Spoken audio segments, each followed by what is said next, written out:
Hey everybody, it's Mike. Hope you had a good weekend, and it's our Monday morning call. If you have any questions, concerns, things gone well, things gone poorly, now is a fantastic time to bring that up. Anything that you bring up, everybody would be interested in hearing and learning from. So if you've got anything like that, please feel free to jump in. Jeff's going to do the call today. He's our resident expert on Social Security, and because we're going to be beefing up a little bit on the Take Your Brain for a Jog on the Social Security portion, and because we rolled out the Social Security workshop here a few weeks ago, we want to make sure you guys are set and comfortable with the Social Security portion. So I'm going to turn the call over to Jeff. He'll cover the pointer, and then, again, Missy, after we get done with the pointer, if people have questions or concerns or comments, please let us know. Thanks, Jeff. Perfect. So thanks, Jeff, for covering this, and turn it over to you. Well, hey guys, today's pointer is really thoughts that I had over the last couple weeks after talking to several advisors, some of them that have been with us for a while now, and some of them that have been with us, a short time, maybe less than a year. And so I got to thinking about it when someone I know here in town introduced me to someone who is a business consultant. And when I asked him, well, what exactly does a business consultant do? He was very open and kind of forthright about what he did, and he said, I work with companies that have sales of $50 million or more, so these are good-sized companies.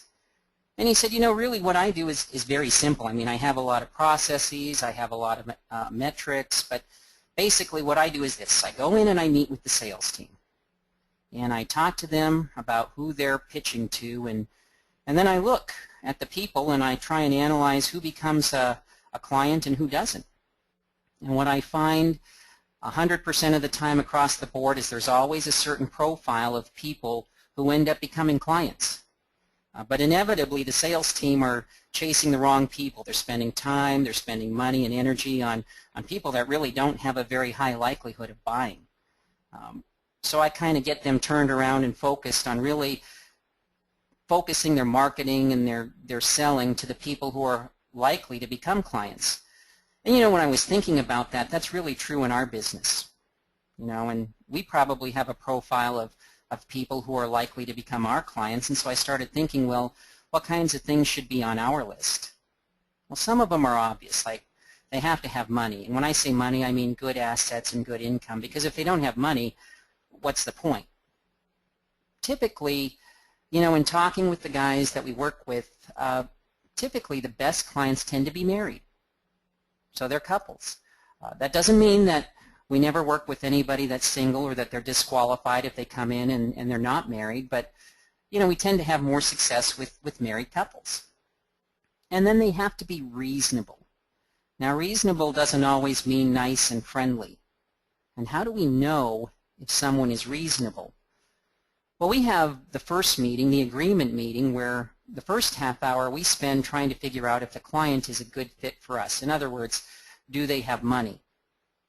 But the last half of that meeting is really, are we a good fit for them, and are they reasonable? So we know if they're reasonable when we go through the areas of opportunity and concern, and we go through the lawnmower story, and we go through loyalty versus unconditional love and fair versus unfair. We know if they're reasonable by the way they participate and the way they respond and the way they answer. We get a good bead on whether or not they're reasonable.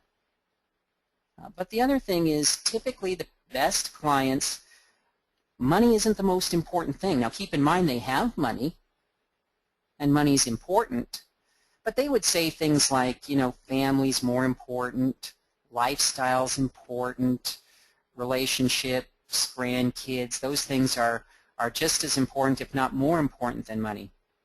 So money generally isn't the most important thing for people like that.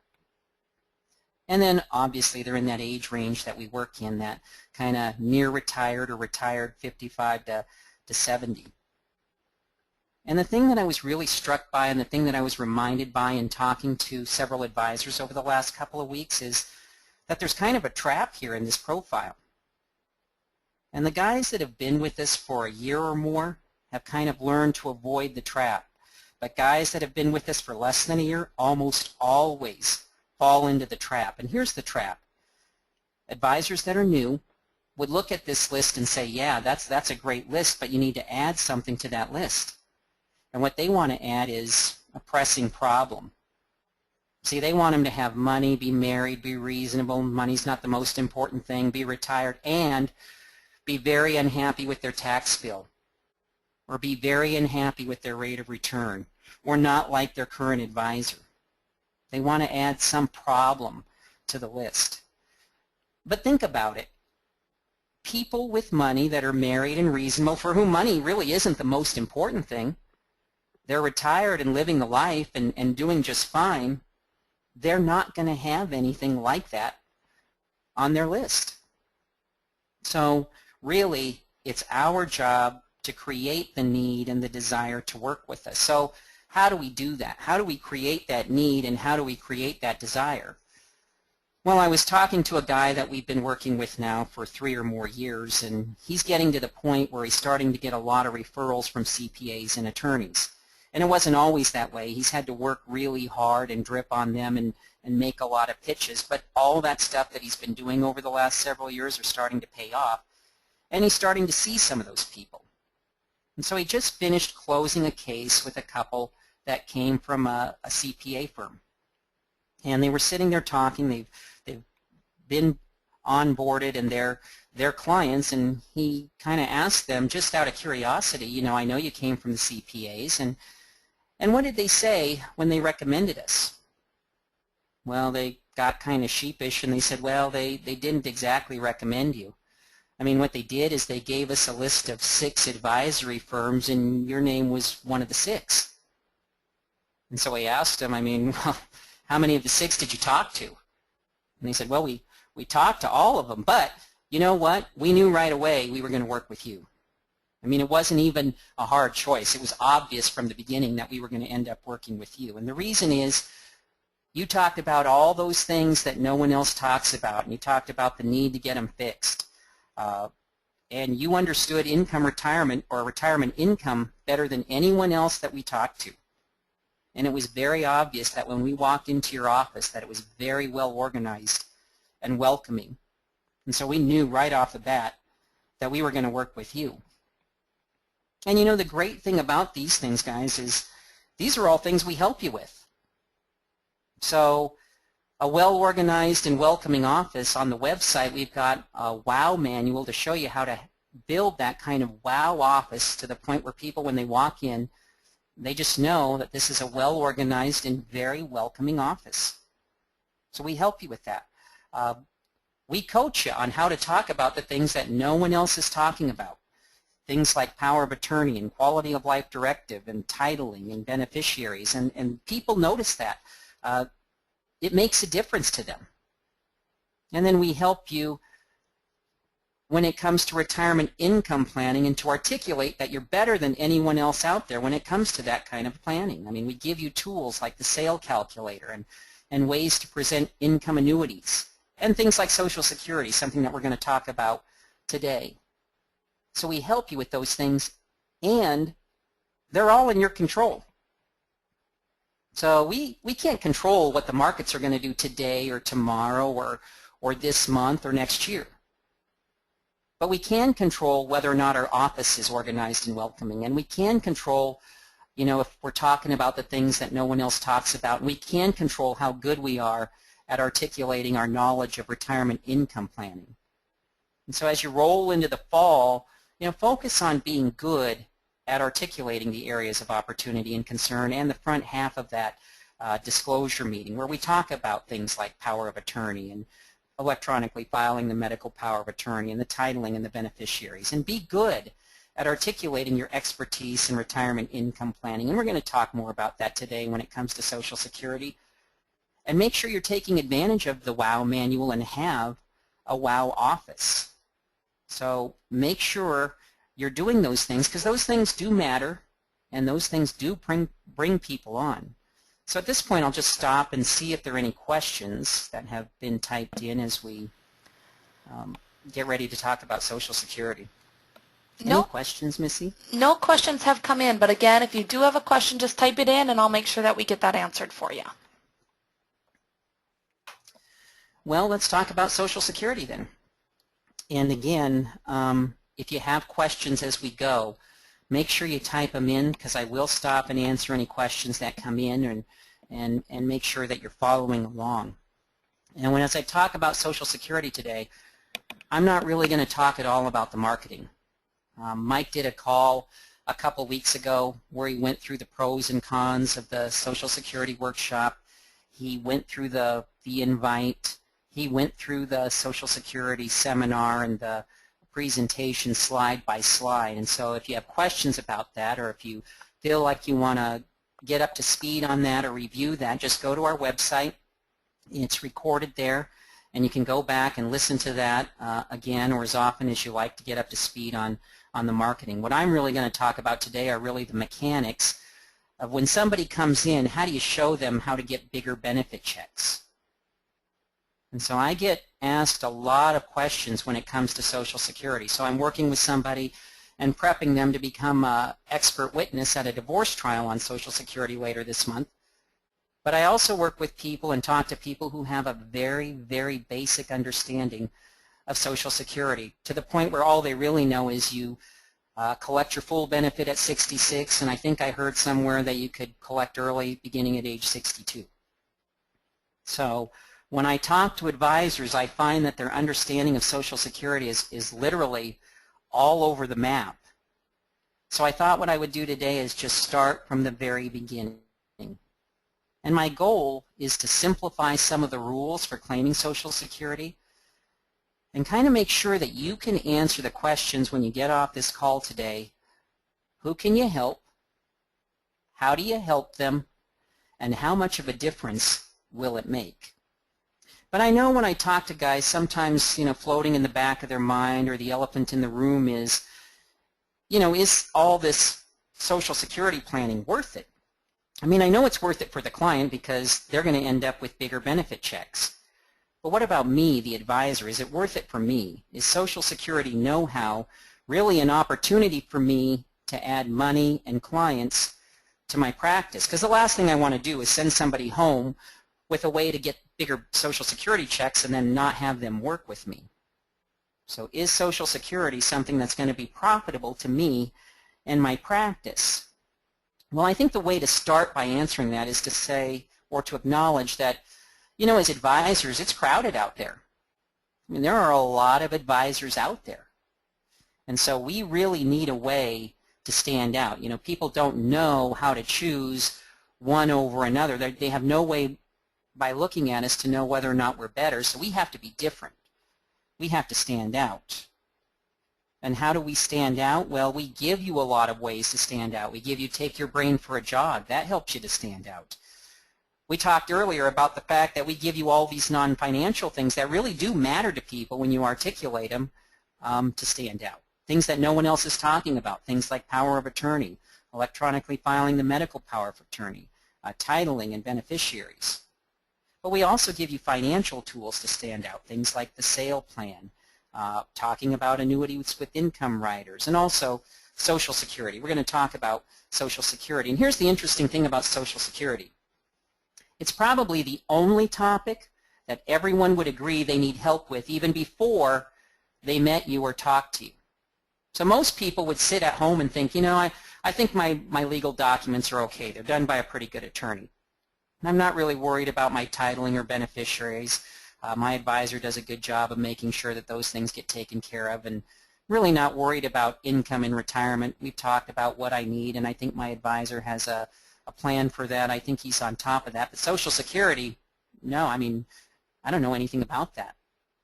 If you could answer some questions for me or give me some general advice or point me in the right direction, absolutely. I'd want to talk to you. I'd want to know about that. So we know that those other things aren't really covered, but they think they are. Social Security, they know that they need help. They know they don't have answers to all their questions. So it's the one thing that people would say even before they talk to you or meet you, I need help with Social Security.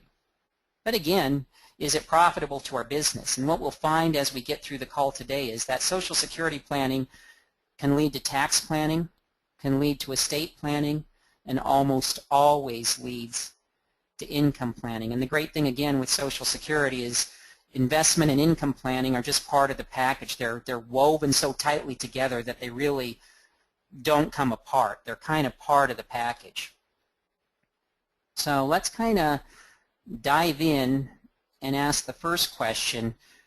When it comes to Social Security planning, who can we help?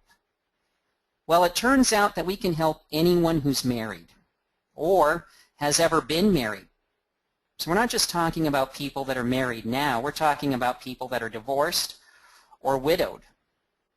And so we're talking about a lot of people. In fact, we're talking about the vast majority of people. The vast majority of people that we meet as a result of Social Security, we should be able to help. If they're married or have ever been married, we should be able to help them and point them in the right direction and give them some things and tools that they wouldn't have otherwise had. It's a lot of people. And it's typically, like we talked about, the people that we have more success with, people that are married. So how do we help them? Well, what we do is we show them that each of them in a couple is eligible for 2 benefits. It's not that a husband and a wife are entitled to 2 benefits, his and hers. It's that they're probably entitled to 2 apiece for a total of 4 as a couple. And if they aren't getting any help or advice, they're unwittingly going down to the Social Security office and they're only applying for 1, his and hers. So there's a planning opportunity there, because while you can only receive 1 benefit at a time, what we can do is show people how to file for multiple benefits and switch back and forth from one to another to get bigger benefit checks. But to do that, we need 2 pieces of information. So we need their date of birth, and we also need their primary insurance amount. Now, date of birth, we're getting that on the fact find. Primary insurance amount, what exactly is their primary insurance amount? Well, your primary insurance amount is your estimate of your benefit at full retirement age, and it's actually calculated by the Social Security Administration. So it's Social Security's estimate of what your benefit would be at your full retirement age. And it's an important number because everything else is calculated off of it. So if you claim early, your benefits are reduced. But they're reduced by a percentage of your PIA. So if you take at 62, it's 75% of your primary insurance amount. At 63, it's 80% of your primary insurance amount. 86% of your primary insurance amount. 93% of your primary insurance amount. It goes up based on when you claim. 100% of your primary insurance amount when you're 66, full retirement age. If you wait, benefits get bigger, but that increase is calculated off your PIA. 108% of your PIA, 116% of your PIA, on up to 132% of your PIA. But the important point that I'm trying to make here is there's only one PIA. And so sometimes advisors get confused and they think, well, there's one when you're 62, there's a different one for when you're 63, a different one when you're 64. No, guys, no. There's one. There's one primary insurance amount, and everything gets calculated off that. So how do you find out what somebody's primary insurance amount is? Well, it turns out that it's pretty easy. You can go to the Social Security website, www.ssa.gov. So if you go to that website, they have something there called the Retirement Estimator. And so you go to the Retirement Estimator, and at the bottom of the page, you click on Estimate Your Retirement Benefits. And when you do that, it just takes you to a page where it's going to ask you if you've read their Privacy Act statement. So you have to click that, yep, I read it, I understand it, I agree to it. And then it'll take you to a page where you can create a profile for your client. And what I always recommend that advisors do if they haven't done this in the past is go out there and create a profile for yourself so you see how it's done. Now, it used to be not that long ago that Social Security would send you out a statement in the mail that had your earnings record on it, and then it would tell you at the end, based on your earnings record, what your primary insurance amount is. Now, as a cost-saving measure, they don't send those out anymore. But you can go out to the Social Security website, create a profile, and get that information, that exact same statement online. It'll show you your earnings history, and it'll show you what your primary insurance amount is. So if you haven't done so, I would go out and create a profile for yourself so that you know exactly how to do it, and then you can help your clients do it. But that's how you get that primary insurance amount. You go out to the Social Security website, click on the Retirement Estimator, click on the button, Estimate Your Retirement Benefits down here at the bottom, agree to the Privacy Act statement, and then create that profile, and you can get yours or anyone else's primary insurance amount. Okay, so you've got their date of birth, and now you've got their primary insurance amount. But now, how do you take their date of birth and their primary insurance amount and convert that into a strategy? Hey, Jeff? Yep. I'm just going to stop you real quick. There's a great question that came in. Okay. If we get a PIA at age 63, is the PIA the raw number, or is it the raw number increased by 2.8% compounded per year for the first, number of years until age until age 66? No, if you get it, so if a 63-year-old goes out to the Social Security website and they look up their PIA, it's accurate. That's their benefit at full retirement age. Now, their benefit at full retirement age will change a little bit if they're still working, because they might, replace a higher earning year with a lower earning year. And it'll change based on the cost of living. Now, Social Security does that in real time. They don't project a cost of living increase, so they won't know what this year's cost of living increase will be until December of this year. Or they don't know what next year's cost of living increase will be until December of this year. So it's accurate. It's accurate. It might not be 100% accurate because of cost of living, but it's 99% accurate, and it's good enough for us to be able to do a strategy. And if you're working with a widow, would you establish her deceased husband's PIA? No, well, yes, you'll need that information. She'll need to know what her deceased husband's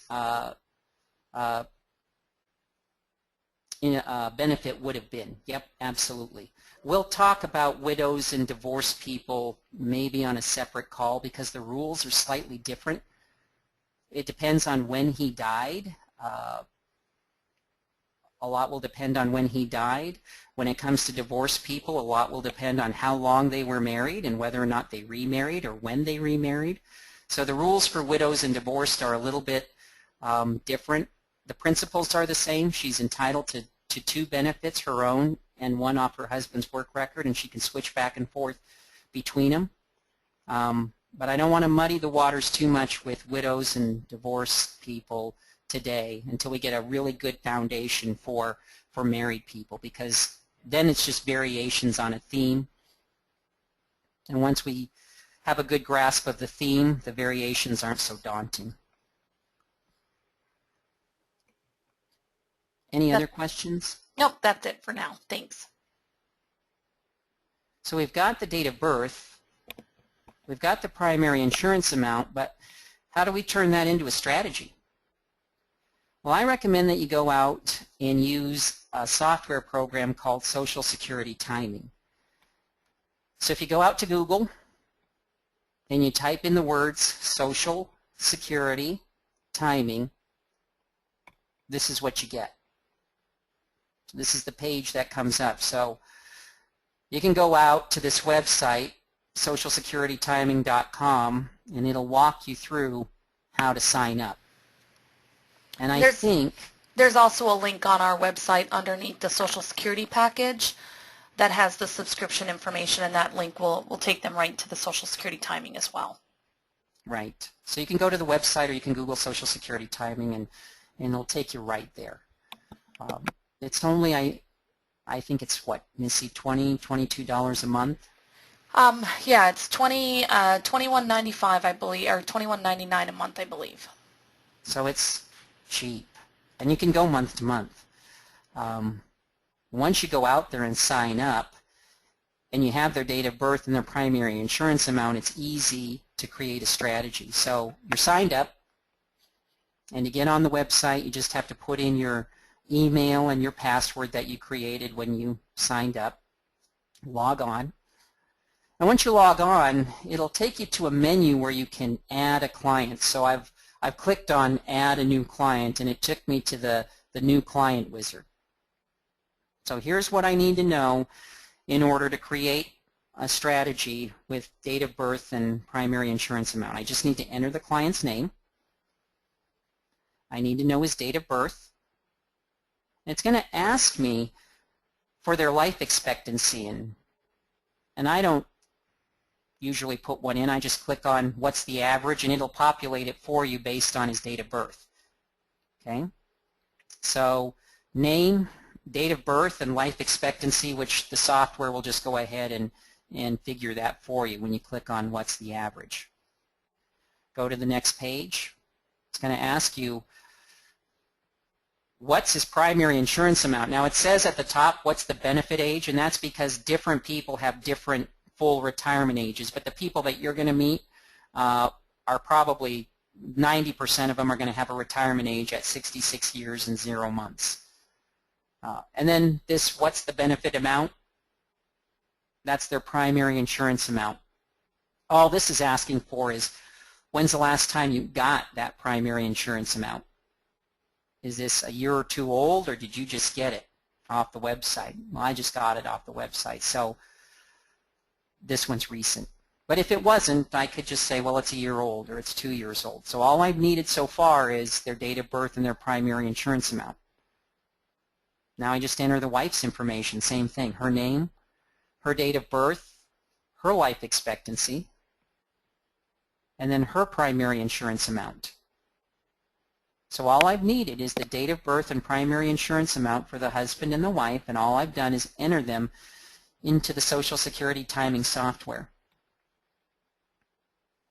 Okay, and then it's going to ask you the assumed inflation rate and assumed rate of return, but real rate of return, but don't worry about that. These are always the same two numbers, and they give you a good explanation for how that's calculated. I would just leave it alone. Don't bother messing with it. And it'll generate the optimal strategy for you based on their date of birth and their primary insurance amount. So what you'll see is it'll tell them here are the checks that you can expect for John and for Mary at every age, and these numbers are based on this optimal strategy. It actually generates a map, so it tells John step by step exactly what to do when he goes down to the Social Security office. It tells him file a standard application for benefits at 66 years and 1 month, and that'll allow Mary to collect a spousal benefit under your earnings record. Once she does that, immediately request that benefits, your benefit, John, be suspended. This allows you to claim delayed retirement credits during the time that your benefit is suspended, and then at 68, you'll go ahead and turn your benefit back on. Mary, here's what you do step by step. So just with the date of birth and just with the primary insurance amount, I can use Social Security timing to generate a filing instructions or a filing map for exactly how to get the most benefits by switching back and forth out of Social Security. Now let me stop for a second and see if there are any questions. Let's see, we do have a couple here. This seems like a great service to offer CPAs clients as a value-added service. Yeah, I mean, it's a great way. I mean, CPAs are always being pitched by financial advisors. Every financial advisor would love for a CPA to send him clients. But CPAs don't have any way of knowing one advisor is better than another either. And so they really don't have an incentive to do anything other than to put, if they like you and they think that you have something to offer, to put your name on a list. And then you never really see anybody. I think Social Security is a great way to talk to a CPA and differentiate yourself, just like the other things that we talk about, powers of attorney, medically electronically filing the medical power of attorney, but it is a good way. It's a great way. And what part of the sales process should you present these numbers or this report to the prospect? I probably wouldn't give them this report until the implementation meeting, and in all likelihood I probably wouldn't do it until maybe after that implementation meeting. So at the first meeting, again, remember, we don't talk about anything in specific. I'll bring it up in the areas of opportunity and concern. I'll bring up Social Security. I'll say something like, you know, the other thing that we need to look at is Social Security. Has anybody ever talked to you about switching back and forth between benefits to get bigger monthly checks? No, actually, that's one of the things we wanted to talk to you about. That's one of the things you brought up in your seminar that we wanted to talk to you about. Do you happen to know what your primary insurance amount is? No, I really don't. That's okay. We'll help you to find out what that is. The other thing I wanted to talk to you about is long-term care. I know you don't have long-term care. It's, you know, like we talked about, it's really, really expensive. So I'm just going to do that at the first meeting. And Jeff, regardless of whether these people come to you from Take Your Brain for a Jog or from the Social Security workshop, the first meeting is still conducted in the exact same way. So don't be changing any of that. So what would you do, Jeff, or what would you say to the advisor who says, yeah, but they're coming in from the Social Security workshop, so that I need to give them this information at the first meeting. I need to calculate this for them at the first meeting. What would you tell that person? Well, it's no different than if they're coming in because they want to know how to ladder or do a sale plan. Or it's no different than if they were coming in because they wanted to know how to lower their taxes on their IRA withdrawals. I mean, I do the first meeting exactly the same. Yeah, because can we give them this information without doing a total analysis of everything, from their power of attorney to all the way to the Social Security to their income? Are we doing the right thing if we give them the Social Security information without knowing all those other things? No, I mean, you absolutely need to know all those other things to be doing them a real service. Right. And so I wouldn't change the first meeting at all. I wouldn't change the second meeting at all. At the second meeting, if they were going to go forward at the very, very end or between meetings, I might help them find out what their primary insurance amount is, but without that, they know I can't give them any numbers. Right. They didn't come in knowing it.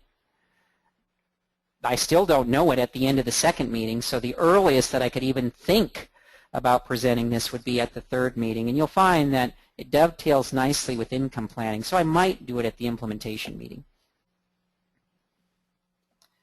But that's the earliest you could do it. There really, even from their perspective, there isn't another time that you could do it. They know you don't know they didn't know their primary insurance amount, so they know you don't know it. And they know you didn't find it out, or they didn't find it out until the end of the disclosure meeting, so the earliest they could see it is at the implementation meeting.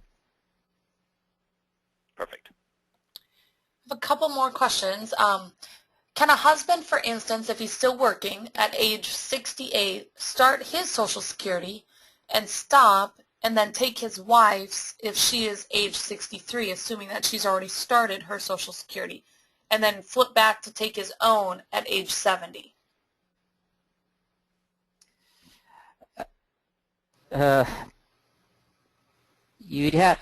Is it possible for him to stop his benefit at 68 and delay and turn it back on at 70? Yes. Is it possible for him to take a spousal benefit during that time? Yes, but there are I'd have to go back and look at your hypothetical, and we'll talk about there are certain restrictions when it comes to filing that it has to be done in the right way and in the right order. Otherwise, no, you can't do it. Yeah, you can do it if you do it right. No, you can't do it if you do it wrong. I'll give you an example. Here's the good example. See here where it says John's going to take his benefit at 68 up until that time. He's just going to go ahead and delay. And at 66, the wife is going to go ahead and start taking a spousal benefit and then switch to her own benefit at 70.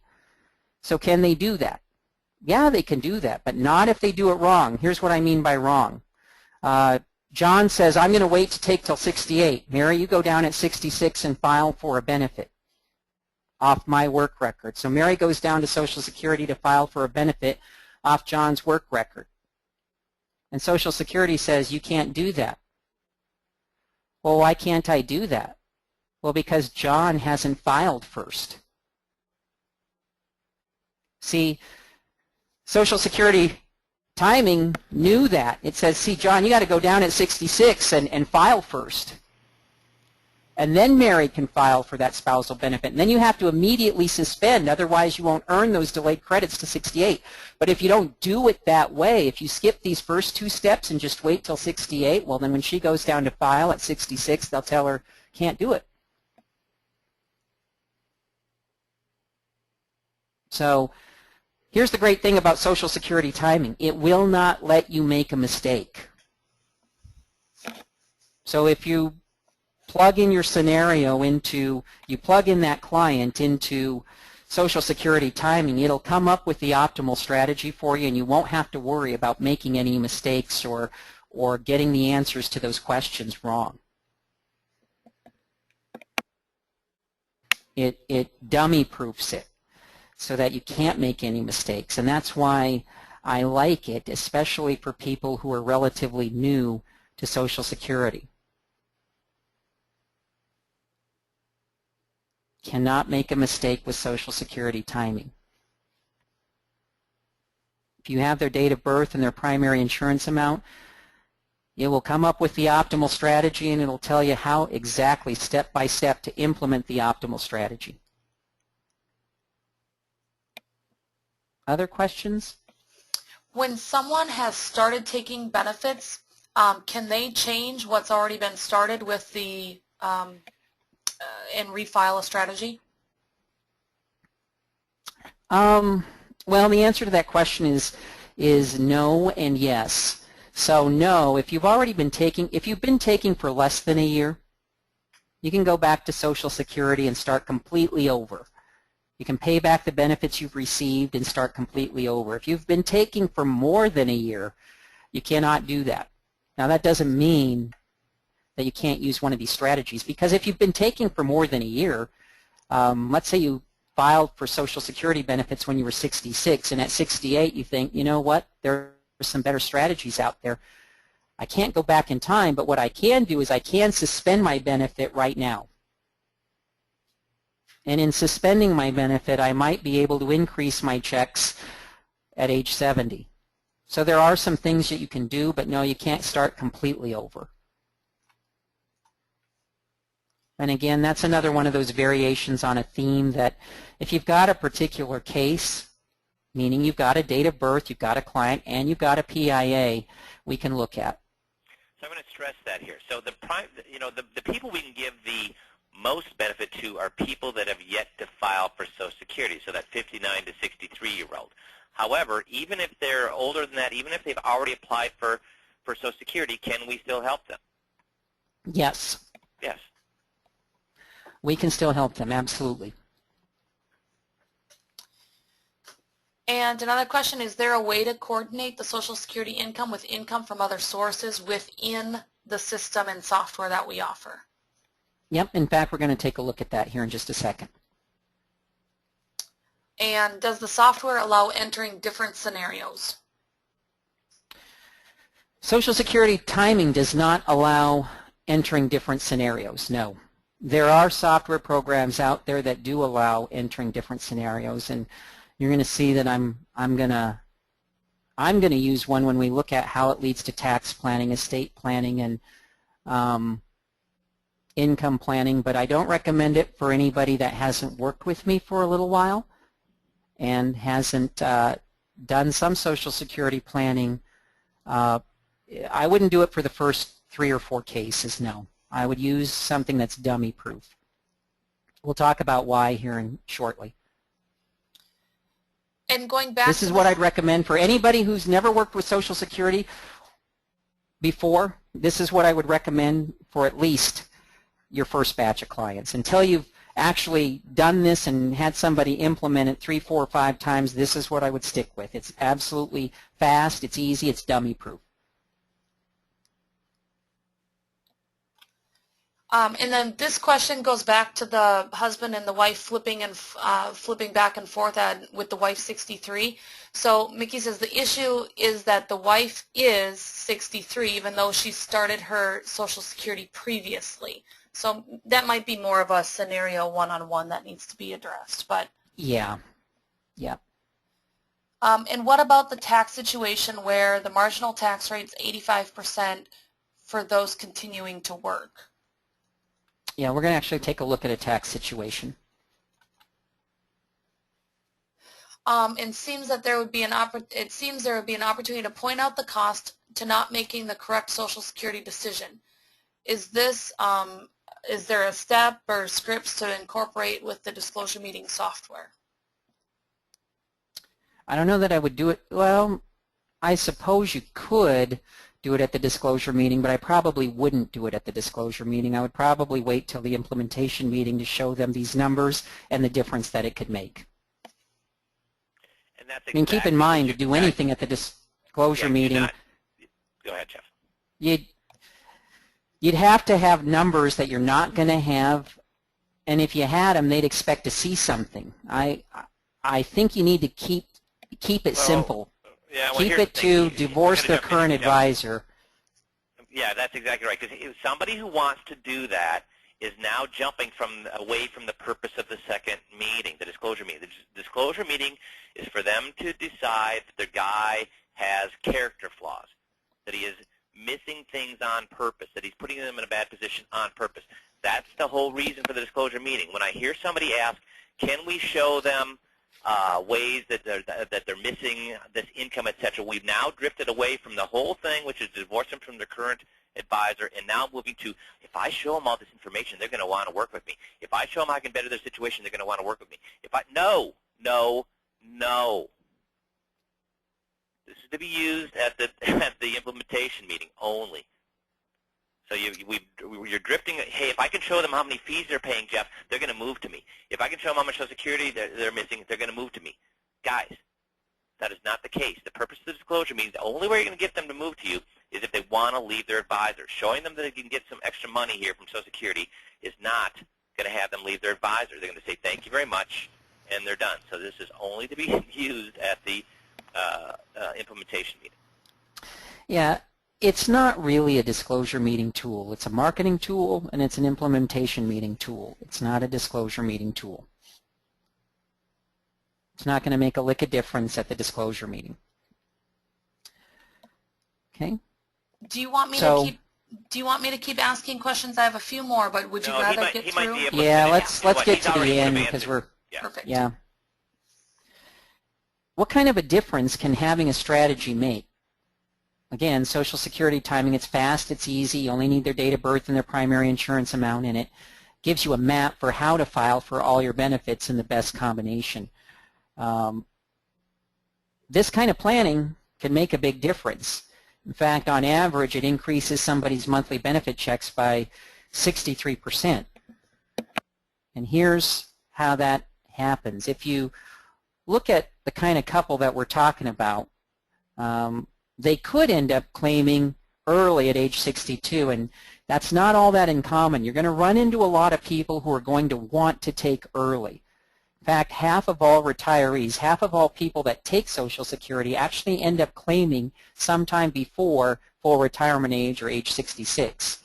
So they could do that, and at age 70, they'd be getting a combined $33,675 from Social Security. Waiting to full retirement age bumps it up 33% to $44,009. But the multiple benefit strategy that Social Security timing can help you with can bump it up to from 33 to 53. And there are a couple of strategies, and Social Security timing finds out which is the best. We could be talking about something as high as nearly $60,000 a year. So that's a big difference between $33,000 and $60,000. That's almost double. Even $44,000 or $45,000 to $60,000 is a huge difference. So it makes a big difference to these people. And we're able to do it. They end up with these bigger checks because of the two primary strategies that we talked about. I just want to give you a quick insight into what they are. They're generally called, the first is called claim and suspend. And that's where one or the other of them, let's say it's the husband, files a restricted application at full retirement age and suspends his benefit. And then the wife takes a spousal benefit off that work record. And then the husband switches to his own bigger benefit at age 70, and the wife switches to her own bigger benefit at age 70 as well. The other is called claim now and claim more later, and that would be Mary files for her own benefit, and then John, the husband, files for a spousal benefit off his wife's work record, so he's claiming now, he's getting something now, but then he switches to his own benefit at age 70, so he's claiming more later. Those are the two primary strategies that if you ever read any articles or anything about Social Security claiming, and there are a lot out there these days that they're going to talk about. And these strategies are possible because your typical couple is eligible for 2 benefits each. So a total of 4 benefits per couple. And Social Security allows you to switch back and forth between them. Now, here's that warning that I was talking about a little bit earlier. There are some rules for filing and switching back and forth between benefits. And they're informally and kind of loosely referred to as the Social Security deeming rules. And I'm not going to get into them today because Social Security timing won't let you make a mistake. You only need to know the date of birth and the primary insurance amount to generate a good map of the optimal claiming strategy. But I do bring it up because there are only really 3 rules that apply in 90% of the scenarios you would typically run into, and knowing them and being comfortable with them is empowering and does give you a lot of confidence. But those 3 rules are enough to scare most advisors off. That's why there aren't, even though it's popular and it's being talked about a lot, there aren't very many advisors even still doing this. And that's too bad for them, but it's good for us. And what I want to do is just run you through a couple of quick examples of what Social Security planning can lead to and the ways that it can help you increase your bottom line in your business. And the examples I'm going to give you are things that I've worked on with guys in the past 4 months, so they're not unusual in any way. And the first is a married couple. They have money. They're both married. They're worked. And they're both age 65. So John's PIA is, we know he's 65, we know his date of birth, and we know his PIA is 2,345, and Mary's is 2,152. So they could claim at full retirement age. John and Mary both claim benefits at age 66. They could both wait to age 70. John and Mary both claim at age 70, at which point their benefits stop growing, so there's no point in waiting any longer. Or we could do a version of file and suspend and a version of claim now, claim more later. So here's how they stack up. If they did what they were thinking is just file next year without any kind of a plan, they'd end up with $61,000 a year, or $62,000, let's call it 62 at age 70. But having a plan and having some advice and having a strategy bumps it up to about $82,000. That's a $20,000 a year difference. And that's huge. So we've helped them maximize their Social Security. We know that this strategy 4 is the best. It's the same as 2, 3, and 4 when it comes to annual income, but because it has them claiming some additional benefits a little bit earlier, it actually ends up giving them more cumulative benefits over time.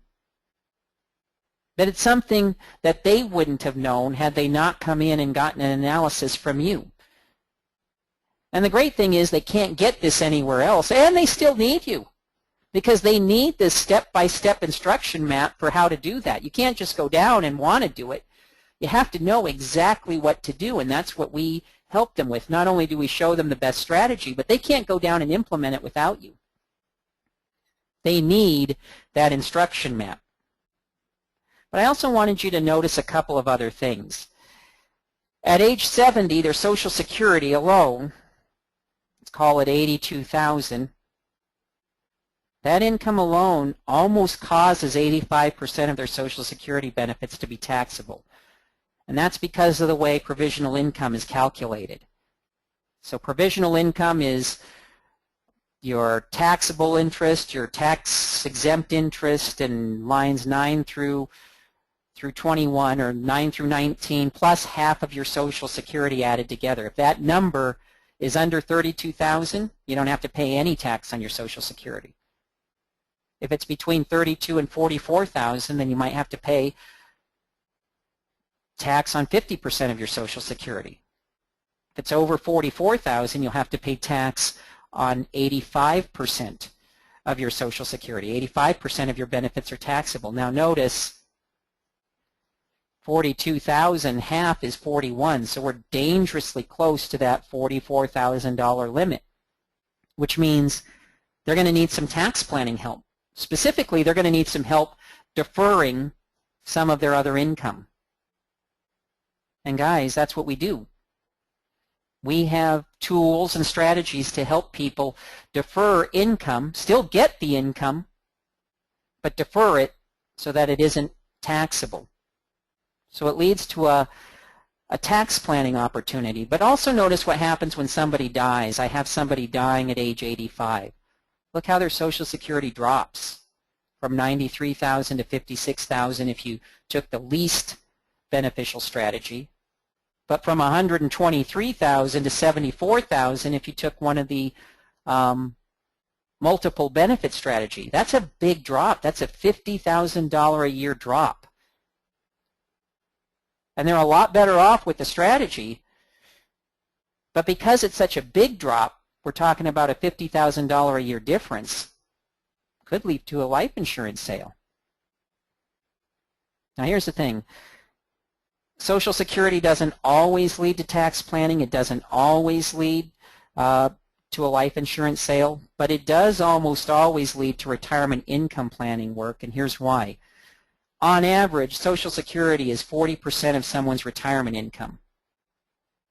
Okay, so if you maximize 40% of their income, guess what they always want you to do? They always want you to see if there's a way to maximize the other 60% of their retirement income. So let's look at another example. And this is another couple. They're younger. They're John and Mary. They're both age 55. John's PIA, his full benefit insurance amount is $22.74, and Mary's is $12.74. And their thought is they want to retire early. They want to retire when they're 62. So we can look at that. You both retire at 62. But they have $500,000 in savings, which they think is good, but they're a little worried that if they retire that early, that they might spend that down too soon and eventually run out of money. So they're thinking, if we can, we'd like to retire at 62, but you know, what if we retired at 66? What if we waited? We could look at another scenario where John waits, but Mary claims right away. And you're going to find that if anybody ever gets any Social Security advice, that's the most advice they'll ever get from somebody. Unless, like you, they're well-versed or they have Social Security timing in their back pocket as a tool to show them how to switch back and forth between benefits. So scenario 4 is claim and suspend. Scenario 5 is claim now, claim more later. And we look at the scenario summary, we see that from a purely Social Security point of view, scenario 5 is best. It gives them more annual income and more cumulative benefits. And it gives them that max survivor's benefit, which is very, very important to a married couple. This is valuable information. And it's information that they can't get anywhere from anyone else. And even if they have the information, they still need you to implement it. But keep in mind, this optimal strategy 5, it has John claiming at 70 and Mary waiting to age 66 to claim any benefits at all. And remember, they wanted to retire at age 62. So what can we do? And remember, guys, this isn't at all uncommon. In every case that I've ever looked at, we always end up talking about income possibilities and income planning. So if I go back and look, you know, scenario 4 did have Mary getting some benefits at 62. And when I look at and compare them, 4 and 5 really aren't that different. They're giving up, they're still getting that max survivor's benefit, so that's good. And they're really only giving up maybe $5,000 to $6,000 a year in income. So it's not all that different. And if I look in detail at what they're actually going to get at age 62, it ends up being about $14,000 a year. And it bumps way up when they get to 66, but by age 70, it's $70,000 a year. Now, they currently need $50,000 per year to live off of. And because of inflation, by the time they want to retire at 62, that 50 will need to be 60. And at 70, it'll need to be $70,000 per year. But keep in mind, at 70, they will have $70,000 a year, so they'll be covered. So what can we do between 62 and 70? Well, remember, at 62, they'll have $14,000, so we're going to need another $46,000 a year to cover the gap. And here's what we did. We put together a sale plan with their $500,000. Just deferred it from 55 to 62. And then just had them taking $4,000 a month or $48,000 a year to close that gap.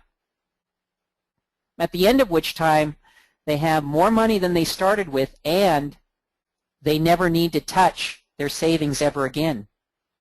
Social Security, which is guaranteed for life and goes up with inflation, will cover all their expenses from here on out. And the great thing is you have a ton of flexibility, because a sale plan isn't the only thing that would have worked here. You could have done this, and I've done this with guys, with income rider annuities. And there are a lot of other ways to do it that I don't have time to go into today, but the point is, everybody that ever comes in wants the information about Social Security and how to maximize or coordinate that with the rest of their income. They can't get it from anyone but you. And even after they have the information, they still need you because they can't implement it without you. And you get paid on this kind of work. We get paid to put together the sale plan. We get paid on the income rider annuities. We get paid on the tax planning and the deferral of income. We get paid on the life insurance. So it is very profitable to our businesses. So whether or not you end up doing Social Security at all is really up to you. But it can make a difference. It does get you in front of people, and it can lead to a lot of other planning. Any questions? I know that there were several. How can you still help someone who's already filed and is above age 70? You probably can't help them if they're above age 70. You can't help them if they're above age 70. Here's the reason why. At age 70, benefits stop growing. So I can't get them any more than the max. If they were less than 70 and they had already filed, I still might be able to get them more because there's room between what they're getting and what they could get or what it could grow to up until 70. But past 70, there's no room or there's no opportunity there unless the spouse is younger.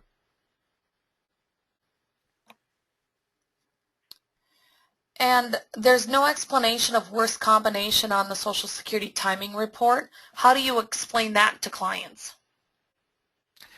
There's not an explanation of the worst possible combination, but there is an explanation of how the optimal strategy increases your benefits by, I don't know, it'll give a number by how much better they're doing. And remember, at this point, guys, they've left their advisor. They've left their advisor. So the only thing they want is what? the worst case scenario, or do they want you to give them the best case scenario? Why, after they've left their advisor, would they want to know or see the worst possible thing they could do? I mean, I've never gone into the car dealer and said, can you show me the worst possible car I can buy, Jeff? Just in case, just so I can compare it to the best possible car I can buy. So again, we're back to what we were talking about before. This is not to be used as a tool to get them to leave their advisor. They've already left their advisor. So now they're saying, can I have the best solution? And you give them the best solution.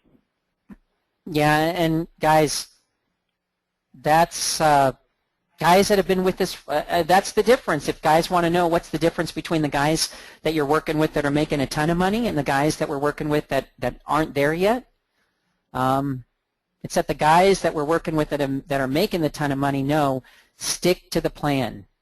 Do the agreement meeting the way it's supposed to be done. Do the disclosure meeting the way it's supposed to be done, and then everything else takes care of itself. When you vary from that, all kinds of things can happen, and none of them good. People are not going to leave their advisor because you can show them how to get a little bit more income from, well, a lot more income from Social Security. They're not going to leave their advisor, even if you show them that their advisor is overcharging them $8,000 a year in fees. They'll leave the advisor for all the reasons we go through at the disclosure meeting, and when they agree, tell you what his motive was for doing those things. So don't be thinking this is the finally, Jeff, you've shown me something here that I can use to get them to leave their guy and come over to me. No. As Jeff said, this is a way of marketing to get them in to talk to you so you can take them through the process so they decide they want to leave their guy, and then, and only then, do we help them with all of the things that we do, including Social Security. Yeah, and the only reason that we really go into detail on the Social Security, that I go into the detail that I go into on a call like this with you guys, is this. I get taught, people ask me all the time, yeah, but can I really help them, or am I being disingenuous, or is it bait and switch? No, guys, you can help people with this a lot, so you should have confidence that when you get in front of somebody with something like this, there's a lot you can do and a lot you can show people, and you really can add value and be a big, huge help to people. But that doesn't mean that because you can be a big, huge help to people that you should bypass the system. This is just to give you confidence so that when you're sitting in front of somebody, you can say with a lot of confidence, hey, if you leave that guy, I can help you, and I can help you a lot. I'm sure of it. That's exactly right, Jeff. Yeah, guys, that's the reason we go into detail on why powers of attorney, every single power of attorney is wrong. Not so you can go into detail with your client on why a power of attorney every power of attorney is wrong. The reason we give you that, the reason we give you Jeff went through the Social Security, is so that you can feel confident. So you know we're not just promising something we can't deliver. But this is information that's not to be given to your client until they have already become a client. This is not a tool to get them to become a client. This is a tool that you give them after they become a client. And they only become a client once they've left their current advisor, or if they're a do-it-yourselfer, have committed to move a certain amount of money, whatever amount that you've decided. This is not a leveraging tool to get them to leave their guy. It's a leveraging tool to get them in to talk to you. It's a leveraging tool to get them to come to an event, or to come to your Social Security workshop, and for them to come make an appointment to see you. But it's not a tool. It will not work. I will guarantee you it will not work to get them to leave their current guy, dudes. Just as it's showing them that they are paying $8,000 too much in fees, it's not going to get them to leave their guy. The only thing that gets them to leave their guy is to do the disclosure meeting the way we've laid it out for you. It's worked over 50,000 times. And doing it any other way, I don't know, may work, may not work, but please do not come back to Jeff or myself and say, you know, I used that Social Security software, Jeff, and, you know, they didn't work with me, so that's your fault. Yeah, it was never intended to get them to work with you. It's the disclosure meeting that's intended to get them to work with you. This is something we give as a reward to our clients for becoming clients of ours. Because we take care of our clients from A to Z, from front to back. We do all the things all the other advisors don't do. But when do we do all those other things that advisors don't do, Jeff? Before or after they become a client? After they become a client. Does that make sense to everybody? Jeff, beautiful job on going through so thank you so much for going through that. It's very clear, and I think cleared up a lot of questions people had of whether we can help people or not with their Social Security. So, Missy, any final questions before we let everybody go? There's a couple more. Super. So should you show them the cost of doing it wrong the same way that we show them the fees that they're paying? That's kind of continuation from a previous question I asked. No. Okay. No. The answer is no. No, the answer is no. Here's the most successful guys that are using Social Security, and I know a lot of people that are bringing on a lot of people because of it.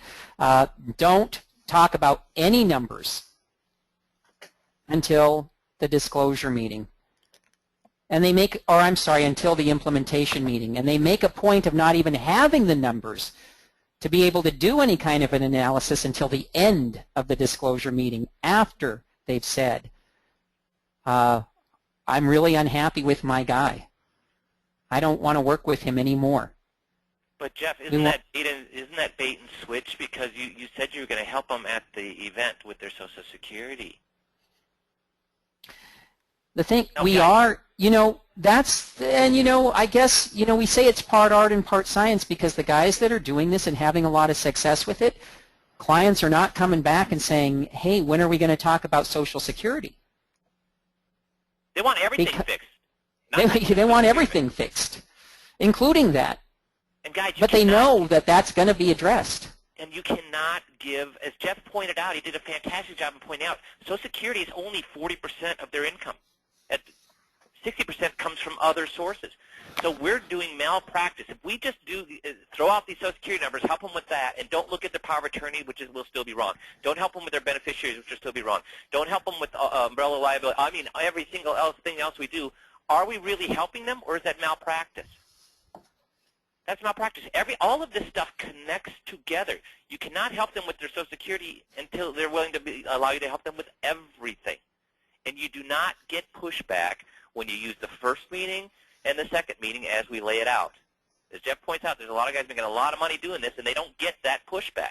But if you start to really tell people, I mean, if all you're doing is talking about Social Security, Social Security, Social Security, Social Security, then guess what you're going to have to give them?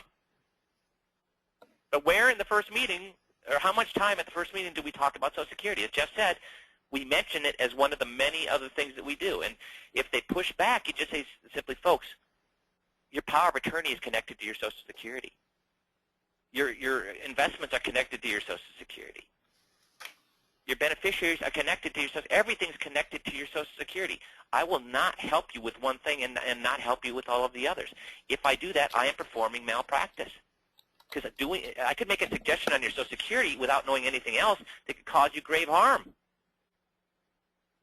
I can make a complete opposite recommendation. After looking at your situation, make a complete opposite recommendation than I would otherwise. And you don't get pushback when you do it the way it's laid out. This is not a tool to get clients. It's a tool to get clients in to see you. It is not a tool to get clients. Other question, Missy? Are there any advantages to being a member of Horse's Mouth for technical solutions, or can we run all those cases through 5Q? They obviously have a very extensive Social Security staff at Horse's Mouth. Well, here's what I would say about Horse's Mouth, and this is why I recommend Social Security timing.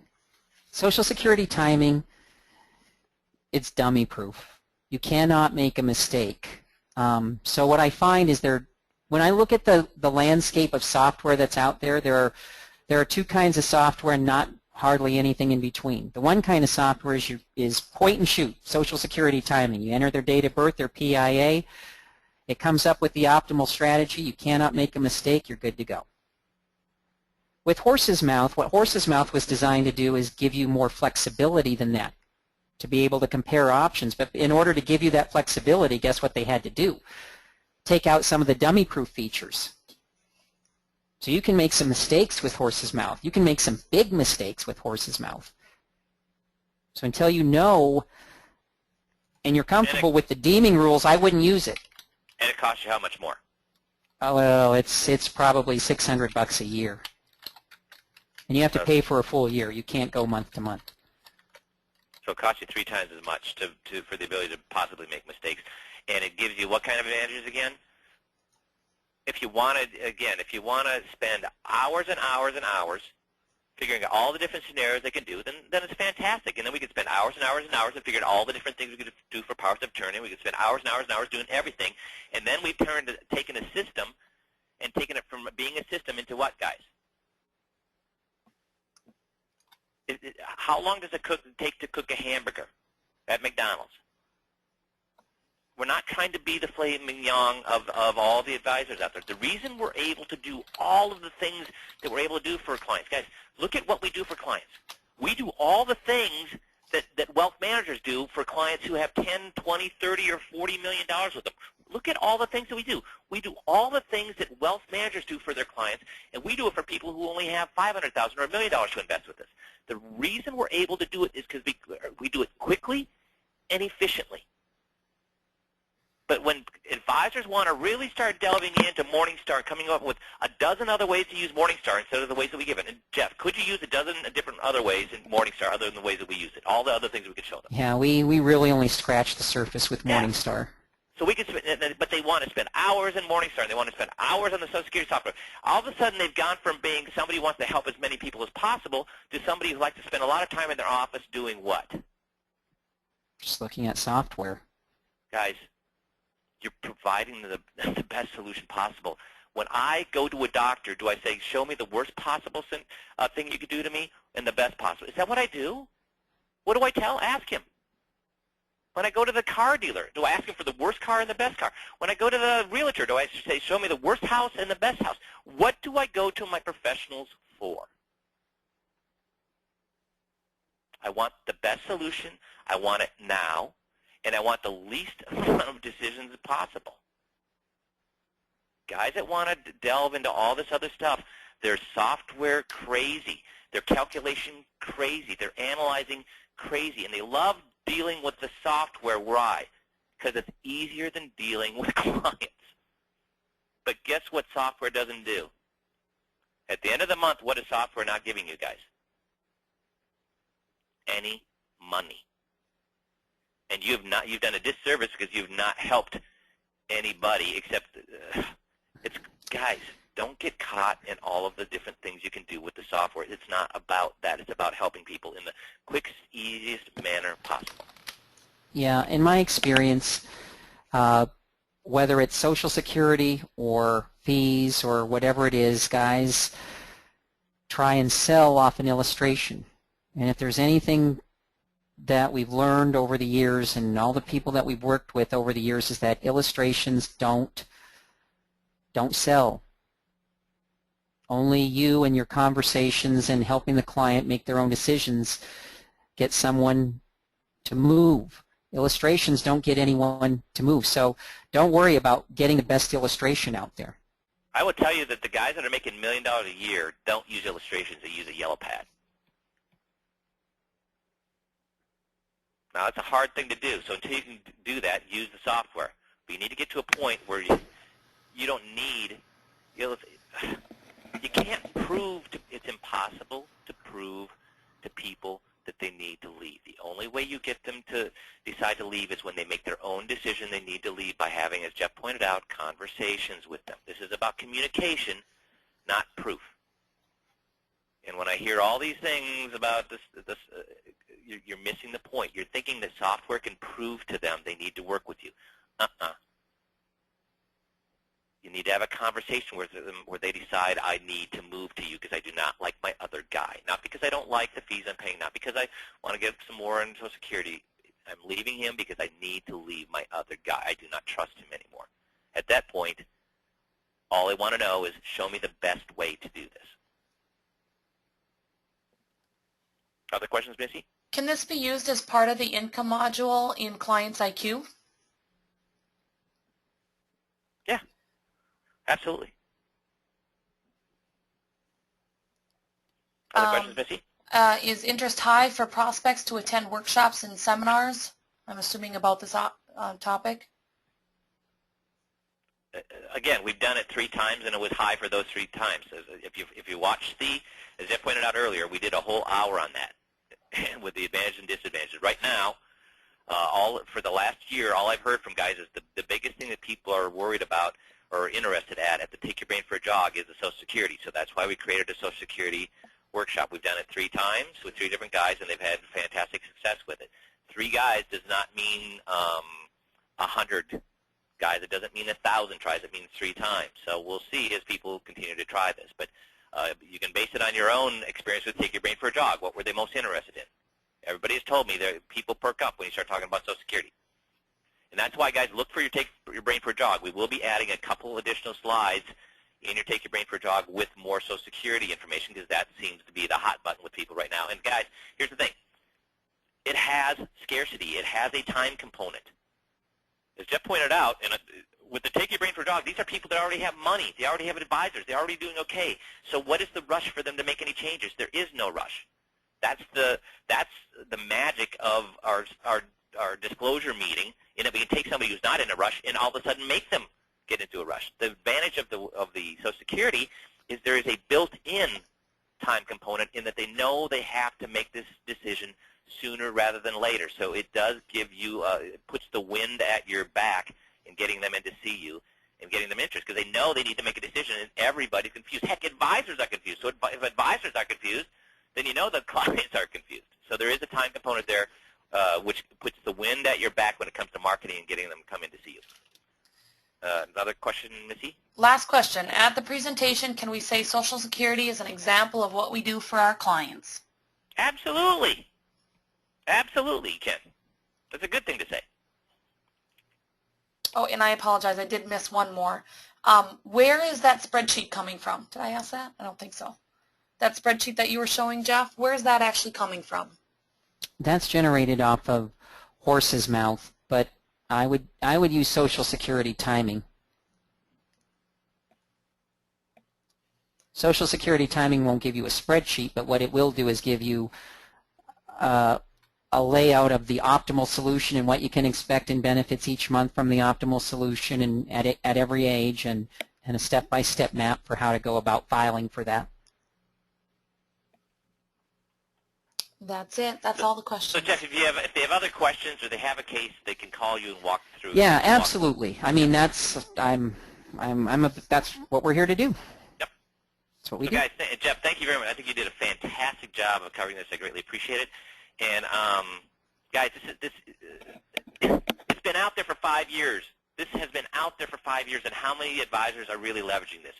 None, because they're confused about how it works. This is a way to really differentiate yourself from everybody else out there, to get them in to see you, not to sell them, but to get them in to see you.